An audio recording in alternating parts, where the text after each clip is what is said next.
Greetings and welcome to Bubble Hearthing. I'm Bubble and you're fantastic. Today we're going to be talking about all of the red cards from Strixhaven School of Mages, the new set from Magic the Gathering coming out in just a few days on the 15th. This is like the 13th, is it? Yeah, so like a couple days actually, kind of literally. Coming out on Arena and for pre-release events as well. And tabletop stuff is actually going to be coming out in like a couple weeks, but you know, maybe this isn't too late then for me to put this out.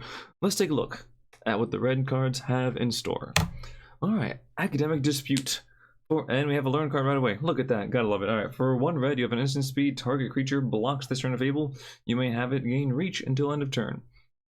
So it's interesting how you can use, and you learn as well. I'll go over what that means in a second. As soon as reality stops bending against my will.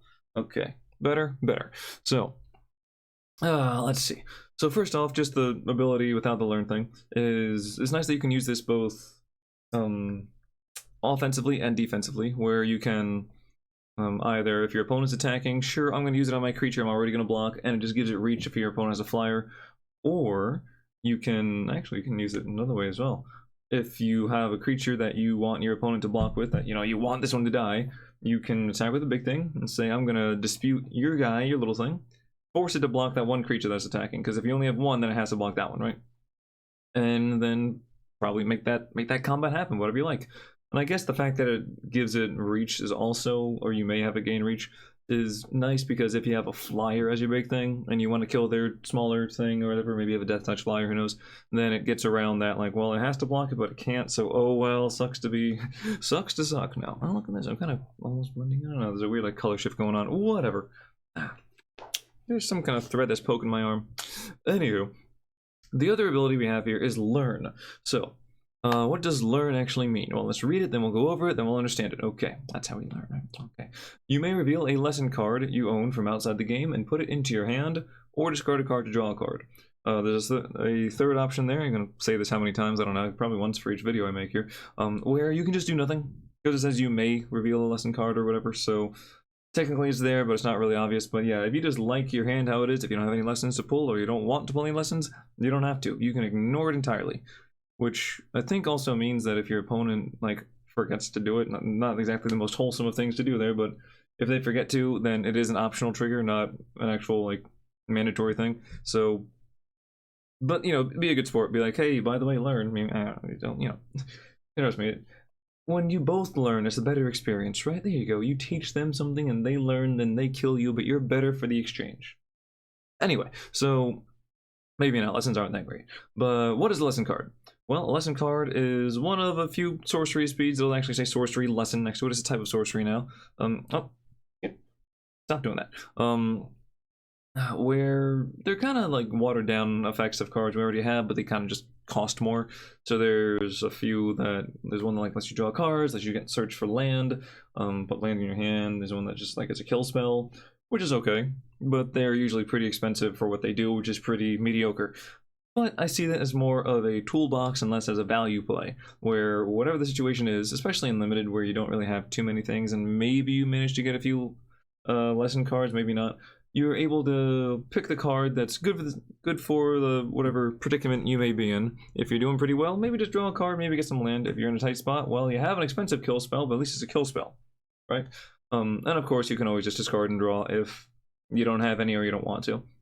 Or if you know that the lesson cards you have aren't really going to get you out of this bind. Let's see here. Beyond that, so we know what learn is, and also for the record, outside the game is your sideboard. Unless you're just playing casually, then it's just your collection somewhere, whatever you got in your pocket, in your room, in your binder, that sort of deal. Okay. So, let's see now. Aside from the learn thing, which isn't really worth too much, but for a 1 mana thing, it's actually not bad. Never underestimate anything that costs 1, or anything, especially don't underestimate anything that costs 0. 0 is a very, very... in Magic, 0 is a big number. If something costs 0, it's usually busted in some way. It's usually going to find its way into some format, into some deck that just wants to play things for free, and it can find something to do with it. Yeah. But that doesn't happen here. This costs 1. So, what do we do with the 1? Target creature blocks its turn, you need a thing. Yeah, so it's sort of a combat trick-ish thing, not exactly. It's a very, very weak form of removal, which isn't great. You can always just use it to give your creature reach if you want to not necessarily trade, but just block and like stall out for a turn, and then maybe try to get your thing off your lesson card from there, and then play that and hopefully win. That's like a really that's one too many steps for me to actually see real good value. I think the most value this has is that it's a 1 mana instant thing which can trigger Magecraft, which we'll probably get into in a little while. Eventually. And and beyond that, it also lets you use the learn thing, which either you draw a card off that, discard draw, or you pull one of the lessons, which could be a cheap one. Just I think the one that only costs like 2 or 3. And then you can trigger Magecraft again. So that's where I see the value here, in having a cheap spell that gets another card into your hand. Okay. In that sense, limited, not really all that great. Standard, it could see play, just because there were is it Phoenix and like those kind of decks where you literally just ran these 1 mana cantrips that gave your creatures first strike and trample and stuff. I was like, yeah, that's vaguely useful, not really, never really in it, like it's like never really came to matter that they had first strike for the turn or trample. But the fact that you just spent 1 mana, cast a spell, cast an instant or sorcery, drew a card, that's what mattered. Here we are. Okay, moving onwards. Ardent Dust Speaker. Okay, I almost said disputer. I was like, well, kind of. I mean, you could be disputing, but you're speaking. Are you speaking to dust? Are you speaking about dust? Are you dust in the wind? Sort of thing? Okay. 5 mana, 3/4. Whenever Ardent Dust Speaker attacks, you may put an instant or sorcery card from your graveyard to the bottom of your library. If you do, exile the top 2 cards of your library. You may play those cards this turn. This is a very, very strange way to do things. Obviously, if you're going to put something in the bottom, you either really need to use the first ability, which is, this is pretty expensive to get that sort of, draw 2 with a body, or you need to have some way to shuffle your library or search that specific card, which is not the most likely thing to happen. There are some cards that search other things like that, but otherwise, let's see, is Wishclaw Talisman still in Standard? I think so, because I think that's the Eldraine thing. Yeah, it's like the monkey's paw, basically. Reference to that sort of fable. So, yeah, I don't think anyone's gonna be doing anything with it, but it exists. It kind of fell out really quickly. So yeah, this card's really not that interesting. Although in limited, this isn't bad. Let's see, this is just exile 2 cards. You can play them. Don't have to be instant or sorceries for the exile thing. In limited, this card's actually really nice, because a 5 mana 3/4 that draws 2 cards is fantastic. This is that, but it has to be this turn as well. Still good. Still good. Only count on playing one of the 2 cards, and you know what? Still 5 mana, scry 1, draw 1. Okay, something along those lines. Yeah. Limited, this card is actually super nice. In Standard, this card is not so good, because we can do a similar effect with other things that we don't really need to jump through so many hoops to get to and pay as much mana to get to, so not so interested in it there, but, this is a limited card. Yeah, limited like 3.5 out of 5. Standard, 1. Not even really a 1. Blood Age General. 2 mana, 2/2. You can tap it, and attacking spirits get +1/+0 until end of turn. I don't think you're going to be able to draft or pull a spirit deck, and I don't think spirits are. I mean, it's worth noting that the red and white tokens that a lot of the cards from this set create are spirit tokens, so there is some synergy there. It's not just random spirit support that we seem to get in every set, but no, this card is bad. So at least it's a 2 mana 2/2 for limited if you want it. So that's okay, I guess in that sense, like 1.5 out of 5, maybe 2. Standard, this card is useless. In other formats, it might see play. All the spirits are usually like a blue and white sort of thing, but hey, maybe you'll find a way. Conspiracy Theorist. Look, it's the internet. No, 2 mana 2/2.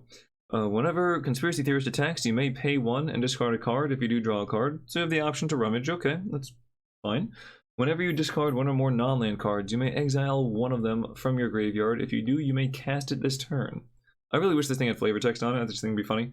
Maybe in Arena they'll give it a little flavor text thing, and that'd be kind of cool. I don't know. I'd be like, see, I told you!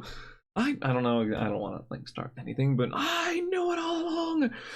It was the elves! Okay, anyway.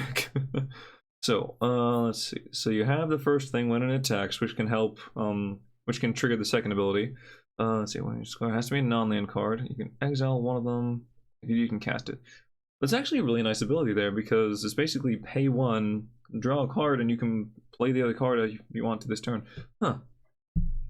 that is nice. Also, it's worth noting, let's see, so if you draw multiples, through another effect, of course, then you still only exile one of the cards that you, well, not drew, but if you discard.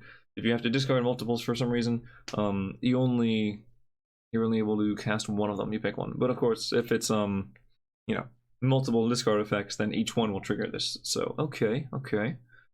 You have to discard a non-land card, because it's a cast, not a play. Also, it specifies non-land cards.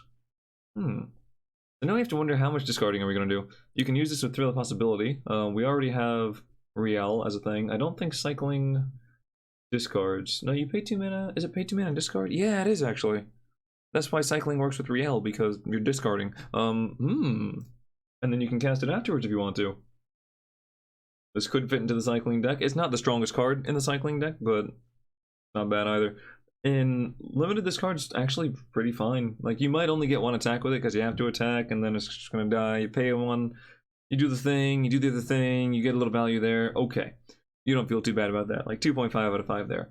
In standard, though, this could make its way into a deck. I'm gonna say 3.5. I'm gonna say 3.5. I wouldn't be too surprised if this thing, like, made it somewhere. Especially in Psyching, which is already a good deck. Alright. Crackle with Power. Oh, you're crackling. Okay, not cackle, that's another thing that also happens quite often, but we're crackling now. This is a very interesting casting cost of XXX. I should like probably things flag is inappropriate. But anyway, and 2 red. Crackle with Power deals 5 times X damage to each of up to X targets. And what does that mean, we wonder? So it's worth noting that the minimum you can cast this for is where X equals 0. You pay 2 mana, do nothing, but you cast a sorcery, woohoo! Okay. Up from beyond that, if X equals 1, that costs 5, easy, just 1, 1, 1. And you deal 5 times 1, which would be 5, to 1 target. It's also worth noting that the target can be your opponent's face, so it can ramp up decently. This could be a closer for any sort of control decks, or I could probably see an aggro deck doing that, even though it won't have too much ramp. Maybe just a Gruul deck. Get a lot of lands, play this thing, shoot your opponent in the face. Let's see, what else there? So if you pay 5, you deal 5 damage to one thing. If you pay, what would it be, 8 after that, because it's 2, 2, 2, and then another 2, then you do 10 damage? Yeah. 10 damage to 2 things? Let's see, is it divided? No, you just deal 10 damage to 2 things. Oh, if you want to. And then, of course, the next step up would be 3. X equals 3, which is 3, 6, 9, 11 mana to deal 15 damage to up to 3 things. That's really weird. So it ramps up very, very quickly. Geez, that's expensive. Most often you're going to be playing this where X equals 1 or 2. In limited, this card's still really good because you can often have 5 mana to just blow something up or deal 5 to your opponent. Cool. If you have a little bit more, you can get there, but don't count on playing this for 11 anytime soon. But still, it's a good card. In standard, I'm just going to go ahead and say, like, I don't know how many fireball effects you really have right now. I'm going to give this a 4 out of 5. Just because these sort of effects, I'm sure Banefire was different because it couldn't be countered if you paid enough for it. But this is probably going to make its way somewhere into any sort of like slow control deck. By the way, Crackle with Power, deal like 300 to you or whatever nonsense, or the fact that it can also just split up between targets. So if X is 3, sure, you pay 11, but then kill this, this, and this, like for real. It can target creatures, planeswalkers, your opponent's face. There's always going to be a target. I like the card. Okay, Draconic Intervention. Okay, well, are we intervening or an invitation? I invite you to become flame charbroiled. Hungry now. Okay, so 4 mana sorcery. As an additional cost to cast the spell, exile an sorcery card from your graveyard. Kind of free, you know, not really a problem there. Let's see, this deals X damage to each non-dragon creature. What are we in Dragons of Tarkir? Where X is the exiled card's mana value, which is control, which is the same as converted mana cost, it's just shorter. Easier to fit in a card.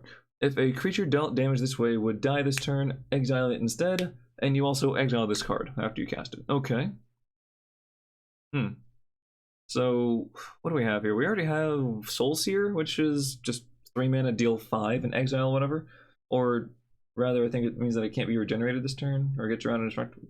Creature loses indestructible, so it's not exiling, but it's decent. Removal is not great. Let's see, beyond that. no one plays Slaying Fire, which is 3 mana deal 4. Is it 3 mana deal 4 or whatever? Yeah, because Soul Seer is 3 mana deal 5 to a creature. Is that our Planeswalker? I don't know. I should probably look that card up before I just start talking about it, but it's too late now. So there is, let's see. Oh, so the reason this is what it is because it deals damage to each non-dragon creature, not just to one thing. Okay, I got you. We're back on board. This is a board wipe. This is a sweeper. Okay, cool. Obviously, you would have had to play or discard some stronger thing. You can still do this against, like, mono red or mono white potentially, because they're not going to have too many things past the cost of 3, we'll say, on the board. So odds are you would have played something that'll be relevant to exile with this, or you need to have some sort of discard to discard a bigger spell in order to, you know, hit that with it. Otherwise, if you play this on curve, you might not really have too many targets. You might just be dealing 1, which feels bad. Are you going to be playing dragons? Maybe a couple, but I don't think there's really too many dragons in standard that are going to do too much. And the other dragons aren't all that much to talk about. There's a couple maybe. I like the black and green one. But beyond that, it's an interesting board wipe, but I don't see it really doing anything. In limited, this card is fine. It's nice to have a board wipe in limited, but it's not like the best option you have, I'd say, because you still have to play the expensive card to get this to do anything. So, in standard, I actually don't think this is going to see any play at all. But, you know, nice, let's try. It's a nice idea, I guess. I don't know, like, dragons are there. Kind of belongs in a different set, if you ask me. Okay, Dragon's Approach. Oh, okay. So red is the dragon color, I guess. Who knew? 3 mana sorcery, deals 3 damage to each opponent. You may exile Dragon's Approach and 4 cards named Dragon's Approach from your graveyard. Okay, I had to, like, hold on, that's 5 Dragon's Approaches. Are we cheating now? If you do, search your library for a dragon creature card, put it into the battlefield, onto the battlefield, and then shuffle. Oh, the deck can have any number of cards named Dragon's Approach. That's what makes this even possible. So, 3 mana. This is, okay, this is more of a slow kind of commander card. Let's just call it what it is now, because it even says to each opponent. Well, how many opponents do you usually have? That many. But if you're playing against multiple people, like in a commander sort of thing, then it's usually around that many. So you have a few more, a little more value in that. Otherwise, 3 mana deal 3 to your opponent's face. 3 mana, that's it. That's the only target you have there. And then if you have enough of these in the grave, you get to put a dragon on the battlefield. If you have a really big dragon that's expensive, that's nice. Ideally, you would somehow mill or pitch or get 4 of these into the graveyard already. Let's see. Let's see. So this isn't going to be in the graveyard while it's resolving, just on the stack, and then it goes to the graveyard afterwards. So somehow, I imagine there's some sort of dredge-like option, which isn't going to be... This does not fit into a dredge deck at all. It's just a mechanic that works with the requirement, but it's not even that good. Where you pitch all the cards somehow into the graveyard, because you don't really want to have to activate 4 more of these, because, well, 4 is 5 of these times it's 15 damage, and then you're going to try to get a dragon to win the game. Like, if you have the time to play 5 of these things, then you probably don't need the dragon, or you're probably doing something wrong. I don't know. This is an interesting card. I would never play this in limited because it doesn't actually affect the board at all. If you manage to pull all of these, if there's one in every single pack you open, I still wouldn't do it. In standard, this card is kind of silly. There is the... well, no, I was going to say it's not how many times you cast it, because I'm like, well, you can copy it, and then that speeds things along. No, it doesn't, because it counts the number of cards named Dragon's Approach in the graveyard. So, no, I don't even think there's a dragon that's really worth all that much to cheat out that way. It's a neat little thing. Maybe somewhere some other deck is going to be like, oh, this dragon's super OP and I'm going to play it now. Okay, good for you. But in the standard land where I live, not so. No. 0 out of 5. Both accounts. Efreet Flame Painter. I almost said Flame Painter. Yeah. Fame Painter? Painter? Okay. I don't know. So I'm having someone like, Painter. Yes, Bob Ross like. Alright. So for 4 mana, you get a 1/4 with double strike. So it's almost like a 2/4, still bad on rate. Whenever it deals combat damage to a player, you may cast target instant or sorcery card from your graveyard without paying its mana cost. Oh, okay. If that spell will be put into a graveyard, exile it instead. Wow, that's Okay, I'm not sure why it has double strike exactly. Maybe just to, like, it could have had first strike and that would have been roughly the same thing because it just protects itself a little bit in combat. If it had trample, it would make a little more sense too, although it might be a little too powerful. Still, you have to buff it, but you know. Geez. So for 4 mana, the potential to get something from your graveyard and just play it for free is huge. And in a format where we have, I mean, of course, you can play this with the blue-red, where they have plenty of spells that are expensive, and not only that, but they have their own way of discarding themselves. Oh, let's see, there's the synergy there with the Prismari. I know what I'm doing. I totally didn't just look at my other review video title and see that they're called Prismari. Didn't do that. Can't prove anything.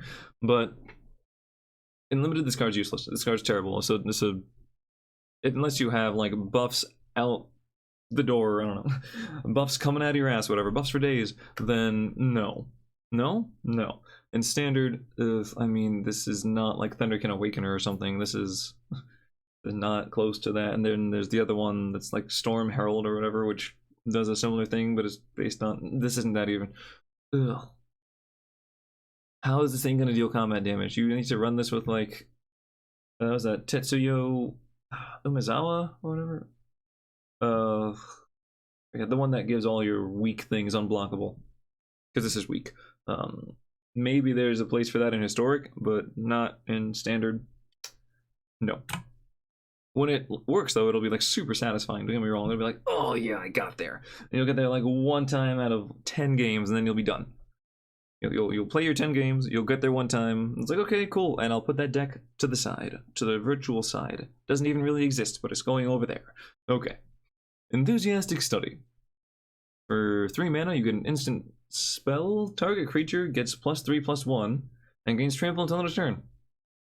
Well, ain't that just damn convenient? Okay, well, if you get these two together, you know what? Maybe a try. Also, you have a little learn thing, which is good, because on its own, it's not very impressive.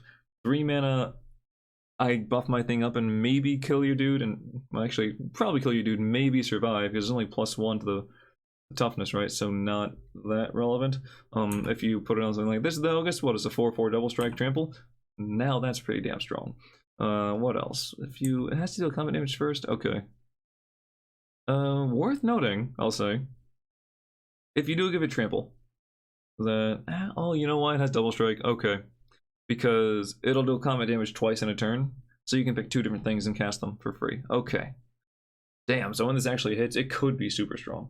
And if you're able to give it trample, then it will, again, potentially do that twice. And you'll be able to cast one if it's an instant before the regular combat damage goes through. You'll be able to do it after the first strike damage calculation. Wow, okay, little detail there, little skill testing thing. I got you. I see you, wizards. You're testing me. Don't know if I passed yet, but I didn't fail. I may have just like been like borderline, like, well, you skirt by, maybe. If I didn't, oh, wait a minute, if I didn't fail, but I don't know if I passed, is there some kind of middling area? I'm just kind of moseying along. I'm just kind of coasting, you know? Just gonna chill. Okay, but anyhow, in limited, this card's really not good though. Unless you have some really good lessons, unless like you got the mythic one, and it's like, okay, I'm just gonna play this, and then I want to play this to get this, and this that actually increases the value of all your learn cards. Then sure. But otherwise, I wouldn't bother. In standard, also, I wouldn't count on this synergy, because this is overcosted, because this is learn. There are better cards that you can use. You're probably going to be running this in either blue and red, or blue and green, or both. Run Teamer! And then you'll find a way to make it work. Okay, still though not that great. Explosive Welcome for 8 mana. Oh, you're expensive. Instant speed deals 5 damage to any target and 3 damage to any other target. And you add 3 red to your pool. Huh. So it costs 8, but it almost costs 5, but it still costs 8. And you deal 5 to one and 3 to another. Worth noting, the target can be anything. The creatures, planeswalkers, face. I guess you could technically target. I mean, no, I don't want to go into stupid things. Just like, well, technically, it didn't say. Well, what are you gonna do? I'm gonna shoot your land for 5. It has no power and toughness. What are you doing? No. So 8 mana. In limited, this is going to be an 8 mana, like, you know, removal, kill 2 things, which is pretty damn expensive. You know, just the fact that it's bundled up is good, because 4 mana kill a thing is okay, but you really want like 3 mana kill a thing. But 8 mana kill like a big thing, like, you know, medium large, and then like a medium, like small medium thing. Okay, we're getting somewhere, I guess. You could probably leverage this where you deal like 5 to a big creature, 3 to your opponent's face, swing for lethal, and then you have 3 mana left over, maybe play a creature or play this thing for 3. So yeah, there's that. Standard, this card's useless, don't even try. But in limited, I'm gonna say like a 3 out of 5, because, you know, you could reliably get to 8 mana. It gives you some back, and it kills 2 things on average. So yeah. Fervent Mastery. Oh, a rare card. Look at this. We're getting some pretty high rarity cards. Oh my goodness. 5 mana sorcery. Oh, the mastery. Yes, of course. Every color has its mastery, and they have like a reduced cost. But if you pay the reduced cost, then you have to pay the price in some other way. It might not be as much of an effect as you like. Let's see. So instead of paying 5, you can pay 4. If you paid 4 instead, an opponent discards any number of cards, then draws that many cards. Not really a huge effect there. Most often, those sorts of effects aren't actually played. But giving your opponent the option there is never a good thing. Is it worth 1 mana? Maybe. Let's find out what else it does. Search your library for up to 3 cards and put them into your hand. Shuffle, then discard 3 cards at random. Oh my goodness. Well, this works well with the Dragon's Approach, I guess. Just find 3 Dragon's Approaches. Did I discard them? Oh no, I lost these cards. I went in the graveyard anyway. So, would you 5 mana not draw 3. You're searching for 3 specific cards, so there is absolutely value for that. Let's take this weird case where you have, in standard, you have Ox, Croxa, you say Ox, Croxa, Croxa, Ox, Croxa, Skyclave Shade. Guess what? You don't care what goes to the graveyard, you're going to play it anyway, which is actually a decent amount of value, although if you're doing something like that, are you really going to have that many cards in your graveyard in order to exile for Croxa or Ox? Skyclave is fine either way. Actually, you can just pick 3. It's interesting it doesn't say 3 different cards. It's just like you can pick 3 of the same card, which is nice. And if you build your deck around things that either want to be in the graveyard or, you know, work well with other or want to be discarded for whatever reason, this card's not bad at all. I see this being cast for 4 a lot because that second effect doesn't do too much, honestly. And sure, there's going to be places where you get blown out, like, oh, my opponent discarded their whole hand and drew some cards. I think usually the reason we don't see that effect too often is it costs a card to do that, so you're paying 1 to you minus 1 overall in card advantage. Whereas if it was a free thing, then maybe you try it out. In limited, I don't like it because it's a net like you add 3, you lose 3, your opponent maybe gets an option, maybe not. And what did you accomplish? Not a whole lot, possibly. Whereas in standard, you can leverage this to always be like an advantageous play. So here we go. Standard. I'm making the call here. 4 out of 5. 4.25. I don't want to say 4.5 because I don't know why, but for some reason that just feels like it's a little too much. And I'm definitely not going to say 5. But pretty damn strong. Do not underestimate this card at all. Largely, I think it just costs 4. And in limited, like I said, no, there isn't actually much advantage you can gain from playing this. First day of class. So for 2 mana, instant speed, whenever a creature enters the battlefield under your control this turn, put a +1/+1 counter on it, and it gains haste. Oh, until end of turn. That's nice, and you learn. Pretty decent little thing. 2 mana, you know, buff a couple dudes maybe. It's interesting because it's first day of class, but you would usually want to play this, like, remember Once Upon a Time, where if it was like the first thing you cast, then it was free, which was super busted. Again, things that cost 0 were busted. So I would think along the same flavor lines, first day of class. I want to play this card as one of my first things I play. Turns out you don't. You want to play this when you can play other things with it, which is usually around turn like 4 or 5. Not so interesting. So for that reason, I think this card's actually pretty bad. In limited and in standard, no. If you want to play something to just trigger things and learn, play the other thing that costs 1 instead of the something that costs 2. If you're playing 2, just play like Thrill of Possibility or whichever the one is where you discard 1 and draw 2 cards. Just do that. If you really want to play instant or sorcery things and try to get some hand advantage. Fuming Effigy. Oh, this is what happens when, I don't know, when people get upset. God damn, I couldn't think of anything clever. Ugh, this is going to be me in a second now. Oh, hello. Anyway, 4 mana, 4/3. Whenever 1 or more cards leave your graveyard, Fuming Effigy deals 1 damage to each opponent.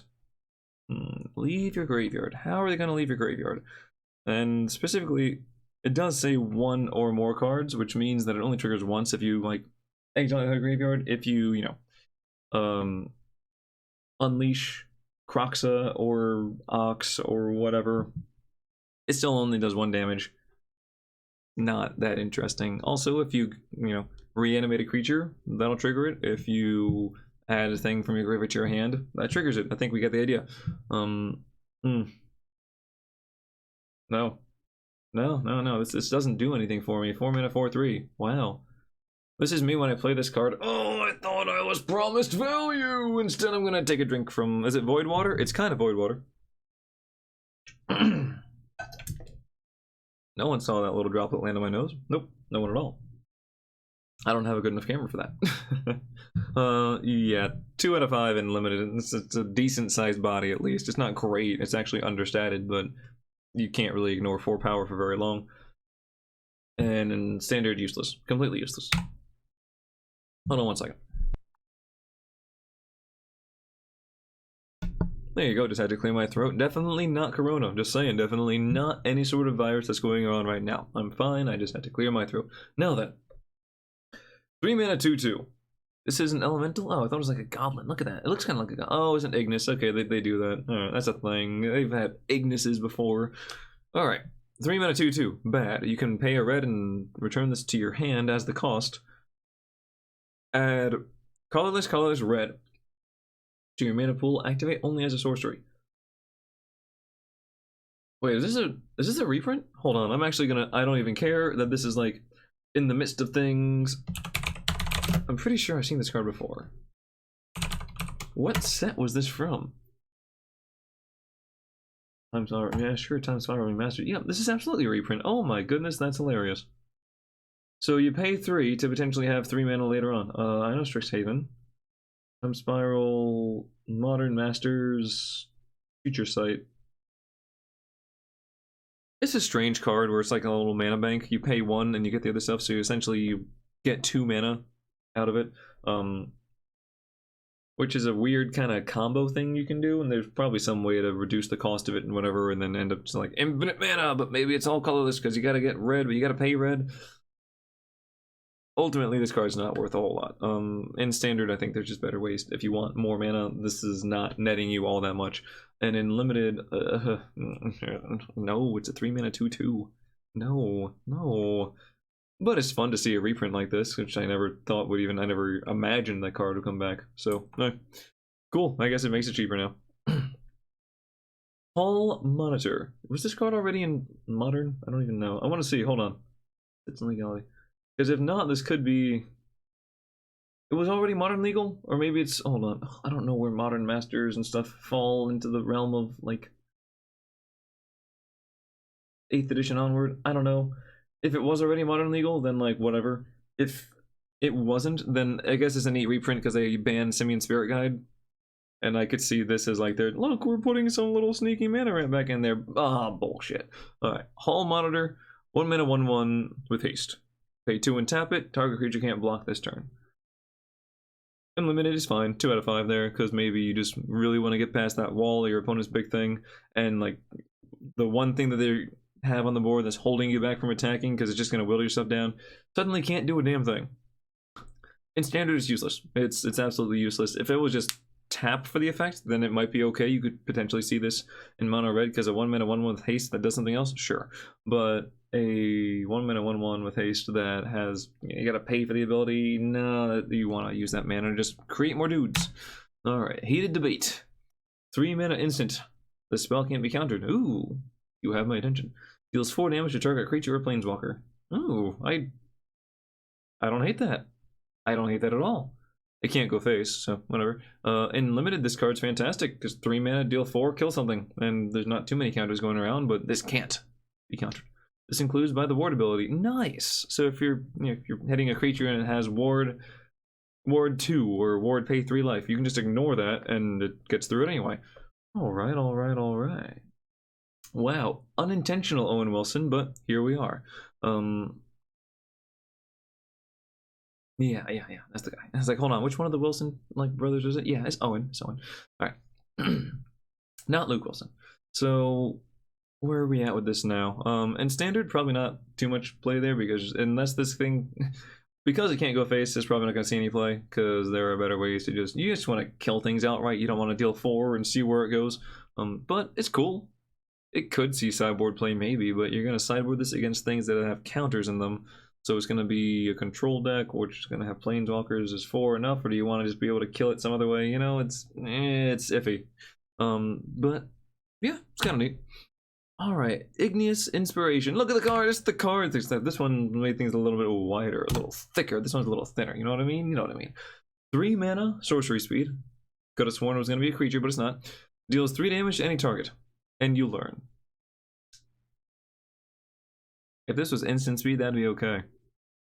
But it's not, so it's not okay. Limited, it's like a 2 out of 5 there, because you still potentially probably kill something. You can go face, and then you get learn for the little card advantage sort of thing.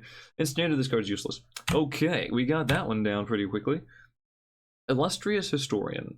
A 2 mana 2/1.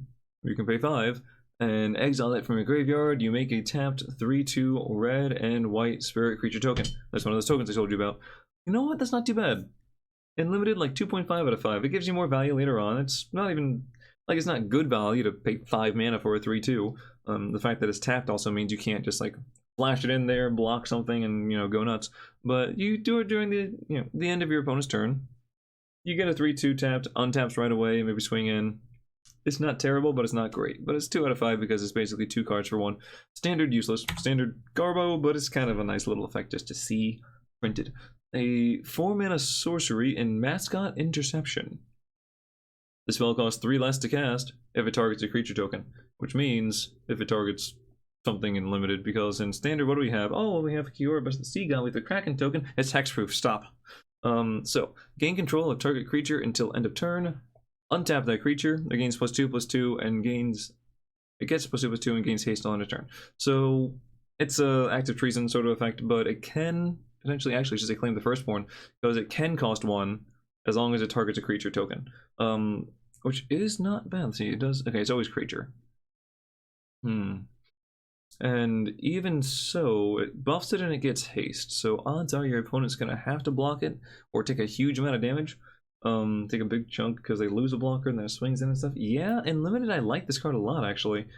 Unfortunately, if your opponent plays a token, it's probably going to be a small token, so you're going to want, do I want to pay 1 mana and take this little guy, make him medium attack, or pay 4 mana, that's my entire turn, but take this bigger guy, make him huge, and maybe they like 2 for 1 because you use their creature, they trade with their own creature, and they lose 2 guys.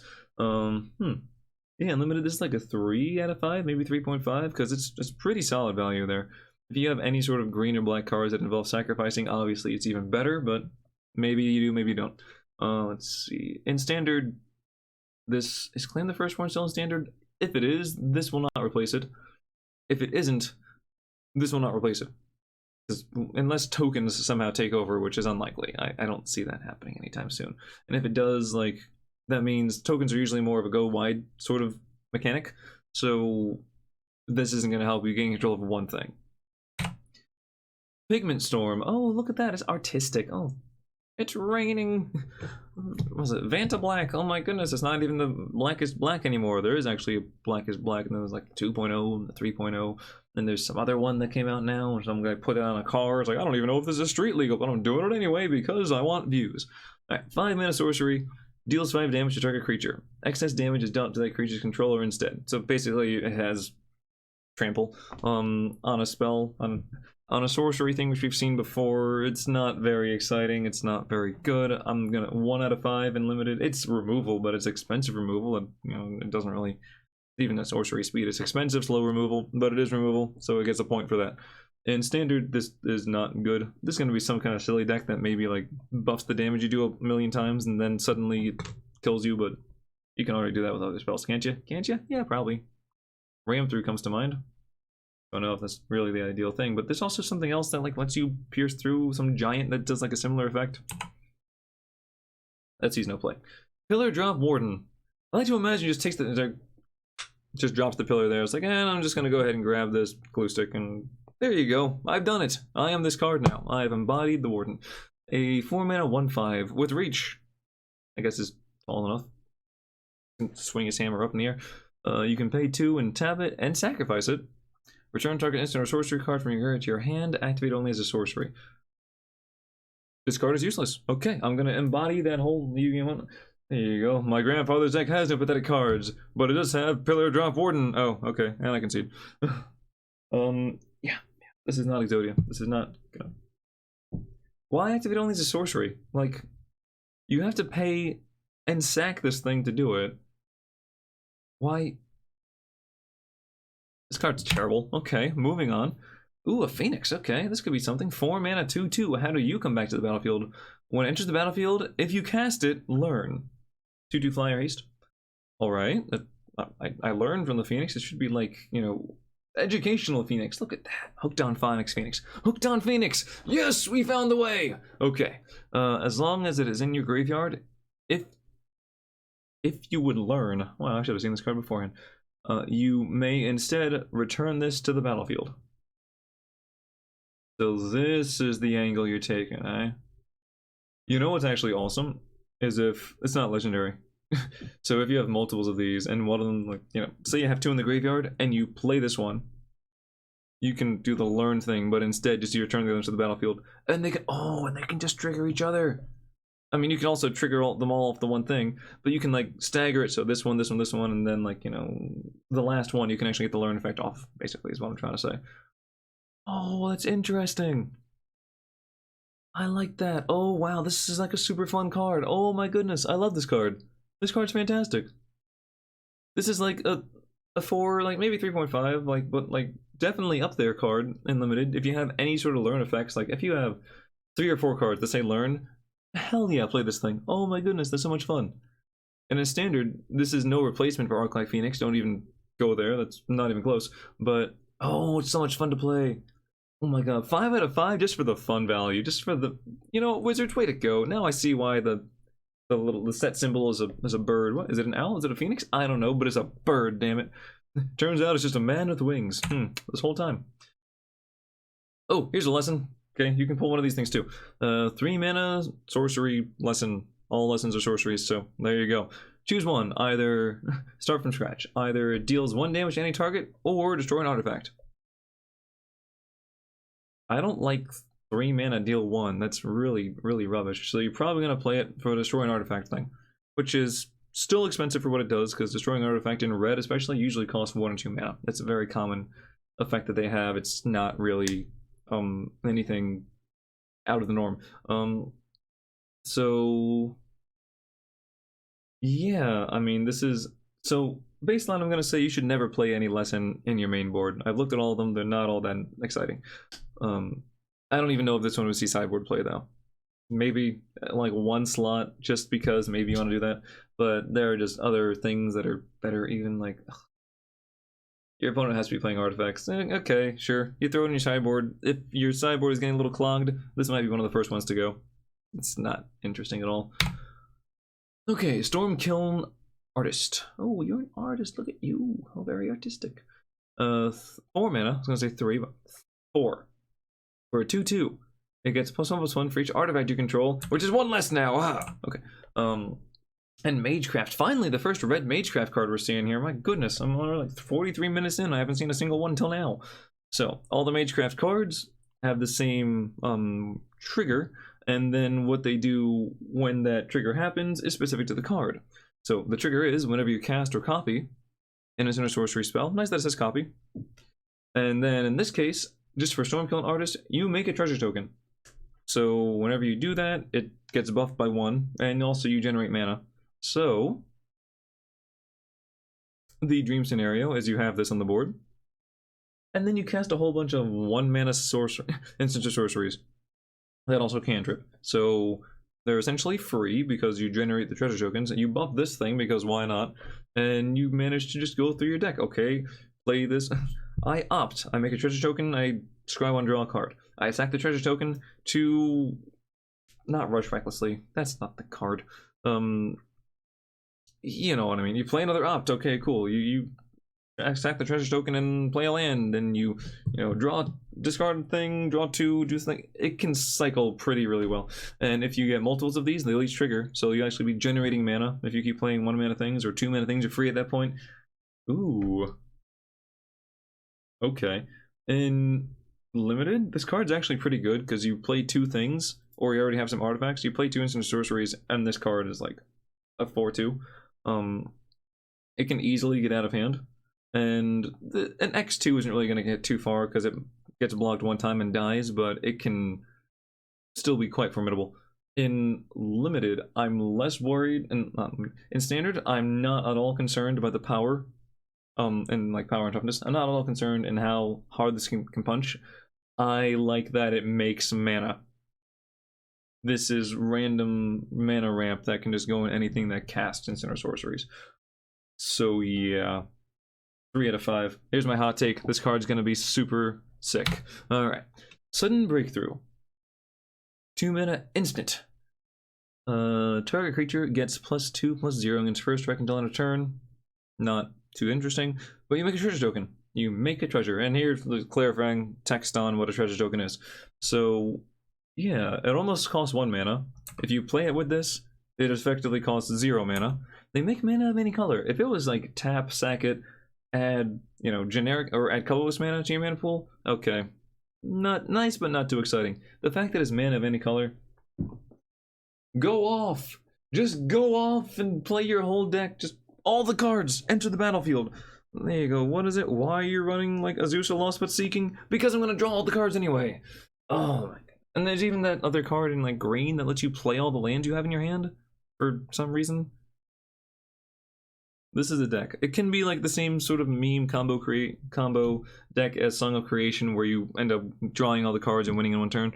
But still, like, oh, it's funny. I don't know if this is exactly the card that goes into it. Maybe it is, maybe it's not. It doesn't draw any cards, so probably not, but it's fun. It kind of fits with it. And in limited, this is fine. It can even help you mana fix later on, because it can make mana of any color. So, you know, say you only have these red lands, but you really want to get that blue mana. Okay, well, play this and sack this for blue later on. Yeah. First strike means you probably win the little combat there too. Hell yeah, hell yeah. Limited, like, I'm gonna say like 3 out of 5, maybe 3.5 out of 5. This is a real card. Standard 1.5. It's okay. It'd be interesting to see like a 1 of, but I don't think it's gonna do a whole lot. Are we almost done? We're almost done. 2 more cards, okay, because I'm like, this is the longest one yet. My god, it's so long. How did it get so long? I mean, I thought it was just gonna be about like this long as far as like a progress bar, yeah, and then it's like, it's huge. Oh my god, it's like $5 foot long. Okay. Tome Shredder. Oh, who's a good boy. Alright, 3 mana 2/2 with haste. You can tap it and exile an instant or sorcery from your graveyard to add a counter to it. So, okay, it just kind of grows. It's not bad. Usually it'll come down as as a 3/3. If you don't want to play it aggressively, you can hold it back to block and then tap it after the block is declared and make it a 3/3. And it should be relatively easy to get counters to it. You probably have like 1 card in the graveyard already that does that. Maybe 2. 3 mana 4/4 with haste. Well, not haste anymore at that point, but 3 mana 4/4. Yeah, okay. Would you care to explain why you didn't complete your homework? Well, let's see. In standard, this card is bad, but because it's just too slow. You would want a 3 mana 3/3 with haste or something, a 3 mana like 4/4, you know, whatever. In limited, this card's nice because it grows. You're probably not going to play too many instant sorcery cards, but the fact that you can play instant sorceries that have learn that let you get more sorceries from the sideboard or whatever to put those in your graveyard as well to fuel this, yeah, absolutely. 2.5 out of 5, better than your average bear. And we have Trin, which is funny because 2.5 out of 5 is right in the middle, like exactly average, but I said better than your average bear, which is 2 out of 5. Okay, Twin Scroll Shaman as our last card to review before I get to look at all the green cards and then look at all the lands, which that one should be a shorter video. If I can get that one in under half an hour, I'll be happy. It should be like less than 20. Anyway, Twin Scroll Shaman. 3 mana, 1/2 with double strike. Well, that's interesting. It's boring and it's interesting. There's a few combat tricks here. I guess I might look at a few more in green because they're known for pumping things, you know. But I don't like this card at all. 0 out of 5, both ways. Cool, we're done. Look at this, you see that? That's where we started, we're done. Thank you so much for watching. I'm gonna make my green review now, and then the lands and stuff, and we'll see if I want to do like a small little recap, but honestly, I'm kind of tired. So we'll see what we do. I've already made like, what is it, 9 videos reviewing things because of the weird format they had the cards in, and the classes, and then the school, and then the colors, and thank you for watching. If you like what you see, please feel free to subscribe or like or follow or Twitch and things, and good night or good morning, but as always, good luck.